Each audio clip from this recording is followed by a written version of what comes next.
L'Armée des Ombres est sortie en France en 1969. 69,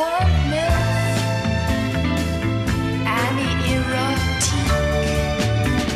Et oui, je reprends exactement la même vanne que j'ai faite dans mon Pourquoi il faut voir Invocations of My Demon Brother. Mais il y a une raison à cela. Laquelle, me demanderez-vous? Eh bien, c'est tout simple.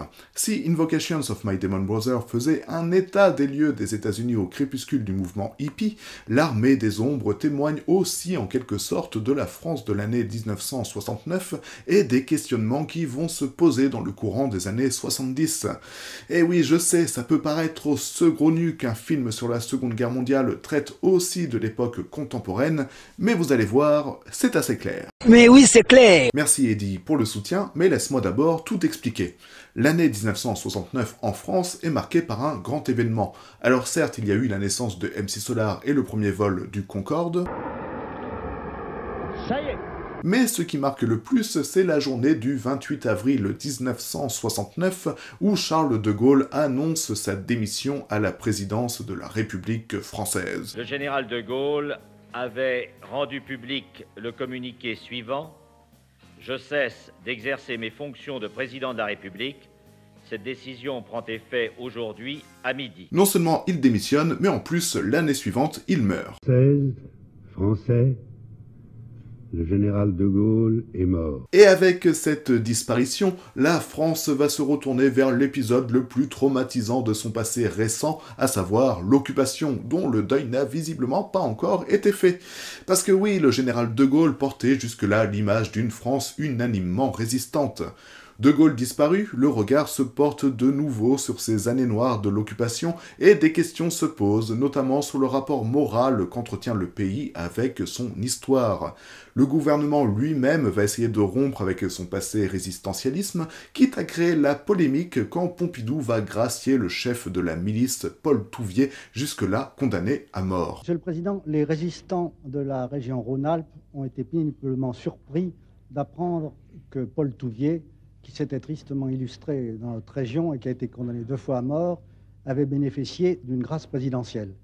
Et il avait également bénéficié d'une remise des peines accessoires, d'interdiction de séjour et de confiscation de biens. Est-il indiscret, Monsieur le Président, de vous demander les raisons qui ont motivé votre... Bon, ça n'empêchera pas le bonhomme de recevoir 2 années plus tard des plaintes pour crimes contre l'humanité qui vont le forcer à partir en cavale pendant de longues années avant d'être enfin arrêté en 1989 et d'obtenir en 1994 le succès non prestigieux d'être le premier jugé de nationalité française condamné pour crimes contre l'humanité. 5h30 de délibéré pour une décision sans ambiguïté. Oui, Paul Touvier a donné instruction, aide et assistance pour l'exécution de 7 juifs à Rieux-la-Pape en juin 1944. Oui, c'est un crime contre l'humanité parce qu'il s'inscrit dans le plan d'extermination des nazis. Paul Touvier est condamné à la réclusion criminelle à perpétuité. Au cinéma, ces années 70 vont être également marquées par cette envie d'en finir avec le mythe d'une France 100% résistante. Cela se traduira par des films comme Lacombe Lucien de Louis Malle, qui va suivre un jeune homme rejoignant la collaboration. Et surtout l'excellent documentaire Le chagrin et la pitié de Marcel Ophuls, qui va traiter de l'occupation de Clermont-Ferrand et ses alentours, en n'hésitant pas à faire témoigner aussi bien des résistants, des collabos que des Français ayant rejoint les SS. Est-ce que ça vous gêne si on dit que, pour vous caractériser grossièrement, en 1941, vous étiez un jeune fasciste? Non, ça ne me gêne pas. Si ces 2 films écornent la vision de la France résistante, le cas de l'Armée des Ombres est un peu plus complexe. Jean-Louis Comolli, alors rédacteur en chef des Cahiers du cinéma à la sortie du film, n'hésitera pas à qualifier en octobre 1969 le film sous ces termes. La résistance telle que vue et jouée par les gaullistes est le premier et le plus bel exemple cinématographique de l'art gaulliste fond et forme. Et en effet, on est en droit de se demander si effectivement l'Armée des Ombres n'est pas un film ouvertement gaulliste faisant l'apologie de la France 100% résistante.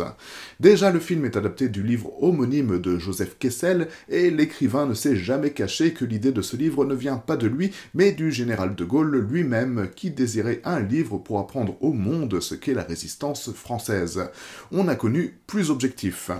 Toutefois, Melville, en adaptant le roman, y rajoute des éléments de son histoire personnelle, car le réalisateur ainsi que son frère ont été des membres actifs de la Résistance, même si toutefois l'appartenance de Melville à ce mouvement reste assez obscure, puisqu'on n'en trouve aucune preuve à part les seuls dires du réalisateur lui-même. Mais bref, on digresse, mais pour justifier que L'Armée des Ombres est un film gaulliste, les critiques s'appuient sur deux éléments. Premièrement, il y a la présence du colonel Passy qui va jouer son propre rôle. Je ne pourrais pas vous envoyer toutes les armes que vous me demandez, car comme vous le savez, les Anglais n'ont qu'une confiance modérée dans l'efficacité de la résistance française. Cet homme ne sera rien d'autre que le créateur et le directeur du BCRA, le Bureau Central du Renseignement et d'Action, qui était, pour simplifier, le réseau de renseignement des résistants. Bref, autant dire que ce type est plutôt balèze. Putain, il est fort ce con. Et un autre homme fort de la résistance que l'on voit, ou plutôt que l'on aperçoit dans le film, eh bien c'est le général de Gaulle lui-même.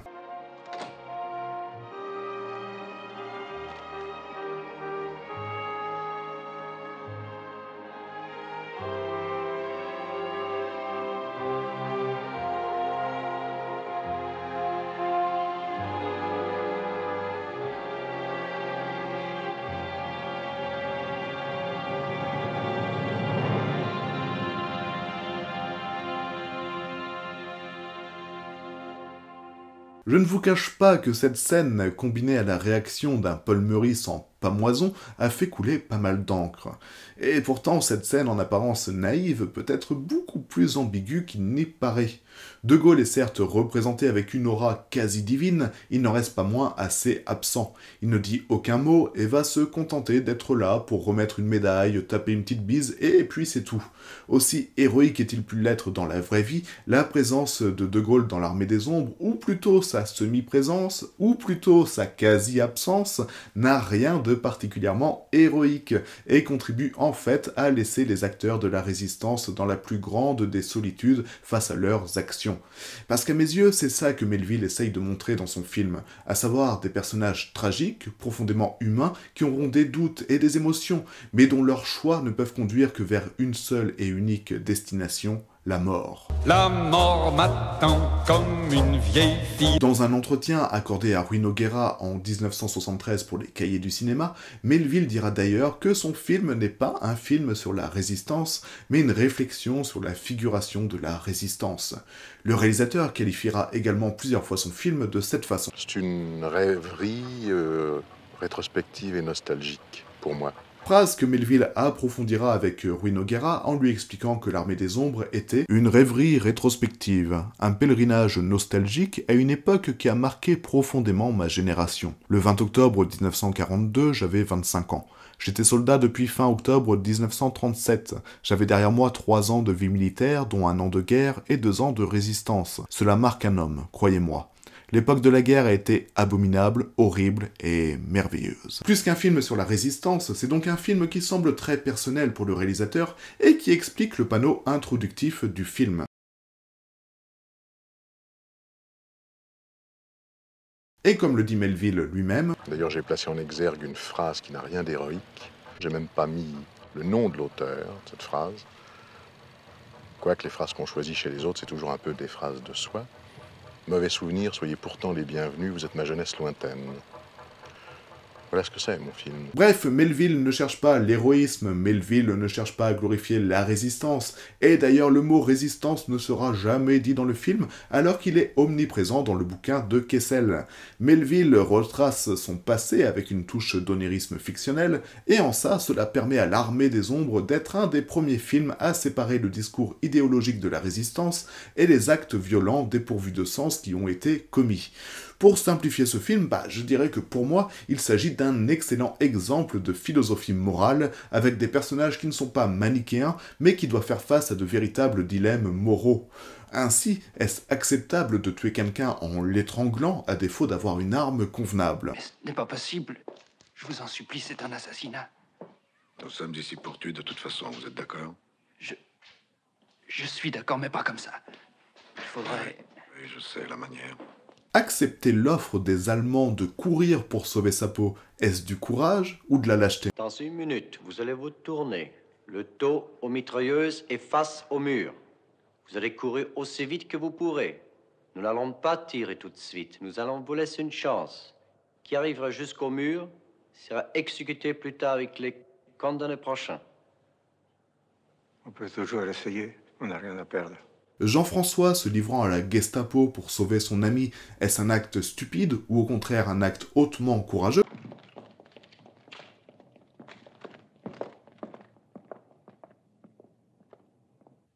Naturellement, Dupont est la seule identité que vous connaissiez. Naturellement. Et finalement, la question qui nous taraude tous à la fin du film, est-il juste de tuer Mathilde? Il n'y a pas à discuter, Guillaume. Elle doit disparaître, elle disparaîtra. Oh, vous ne ferez pas ça. Nous avons d'autres tueurs que vous. Et au besoin, ce sera moi. Vous ne le ferez pas.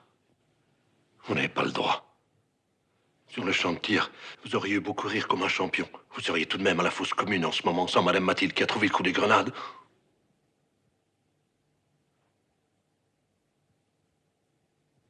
Vous ne le ferez pas. Qu'elle nous vende tous, si elle le veut. Elle m'a défendu. Elle vous a défendu. Maintenant, elle défend sa fille. C'est pas à nous de juger. Assez. Ma question est réglée. Et le fait que le film termine au même endroit où il a commencé, avec des Allemands toujours présents sous l'Arc de Triomphe, laisse à penser que toutes ces incertitudes, ces doutes, ces hésitations, ces dilemmes qui ont traversé nos personnages sont peut-être au final assez vains, d'autant plus que la fin nous énonce sans ménagement le triste sort qui les attendent.